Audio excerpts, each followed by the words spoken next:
savez, l'accord économique entre l'Union européenne et le Maroc a été cassé par le tribunal de l'Union européenne. Comme vous savez, l'accord économique entre l'Union européenne et le Maroc a été cassé par le tribunal de l'Union européenne au motif que le Maroc exportait des produits du Sahara occidental, qui est un territoire conquis par la force. Il y a donc là une jurisprudence extrêmement puissante et l'État de Palestine, en tant qu'État, a une puissance supplémentaire par rapport au mouvement sahraoui. Autrement dit, il s'agit juridiquement d'un dossier très facile à plaider. Pourtant, jusqu'ici, la Palestine n'a pas saisi le tribunal de l'Union européenne. Pourquoi? In fact, I hope that I did understand the question well. So I can repeat in English. Yeah, it's better. So, you know that there is the agreement, the economical agreement between the European Union and Morocco has been cancelled by the European Court. You know that? Yeah, I know.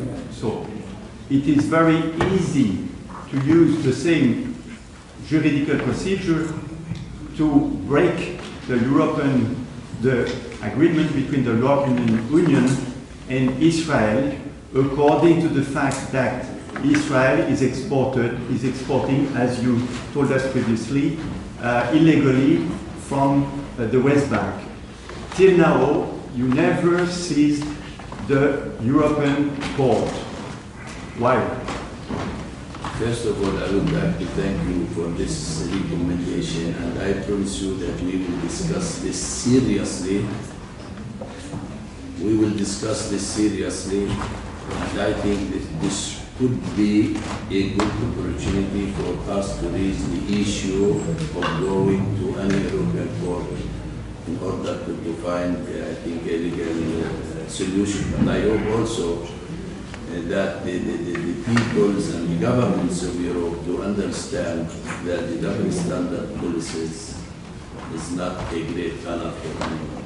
Believe me, what we are facing from these things, the living traditions, the colonialist, the imperialist, the racist, the fascist policies is a disaster, and it's a shame even for the Jews themselves.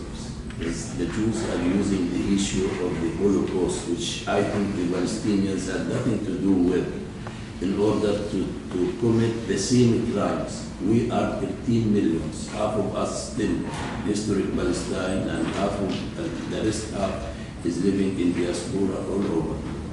What we are facing, you will never find a family in Palestine without a tragedy. I am coming from a family, me, my 3 brothers, my sisters spent 55 years in Israeli jails. I myself spent 17 years in Israeli jails.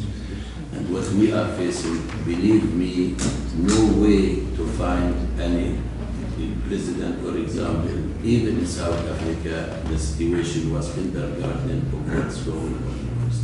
Thank you for your advice. I promise you that we will take it into consideration and it will be discussed within the Palestinian political leadership.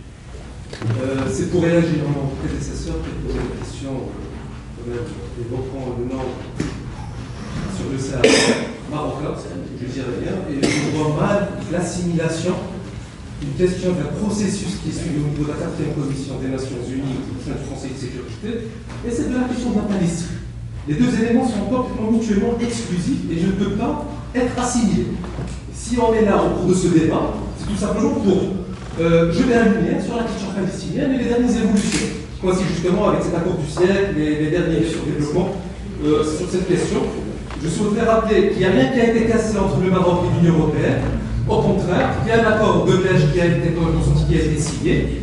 On a un statut privilégié avec l'Union européenne dans le cadre de la politique du voisinage, du bon voisinage, dans le cadre du processus des devis. Donc le Maroc a toujours été quand même un pilier.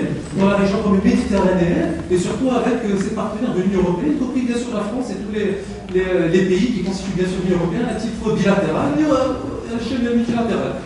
Et puisque j'ai toujours la parole, je souhaiterais quand même rappeler le rôle primordial que joue le Maroc dans le cadre du processus de paix, dans la question de la Palestinienne. Sa Majesté le roi président le comité Al-Quds, et je pense que le rôle que joue le Maroc dans ce processus est reconnu, il est indéniable, et je pense que nos frères palestiniens et d'autres représentants peut-être pourront le confirmer.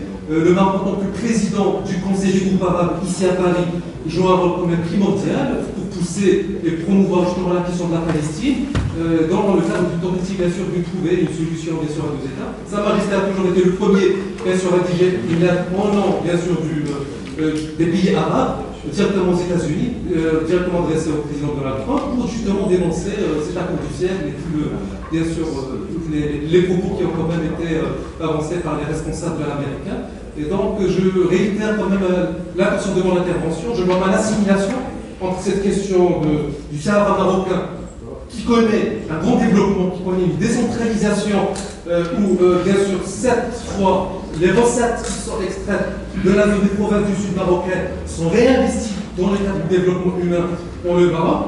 Le Maroc est le premier investisseur dans l'Afrique de l'Ouest, deuxième en Afrique, deuxième investisseur africain en Afrique, qui a été très bien noté d'un point de vue business unit, mais dans le cadre d'une vision stratégique d'un pays en voie de développement qui deviendra très bientôt un pays émergent. Toutes les parties intégrantes, les parties prenantes au Maroc, tout s'étant intégré. Je vous remercie. Très bien, merci.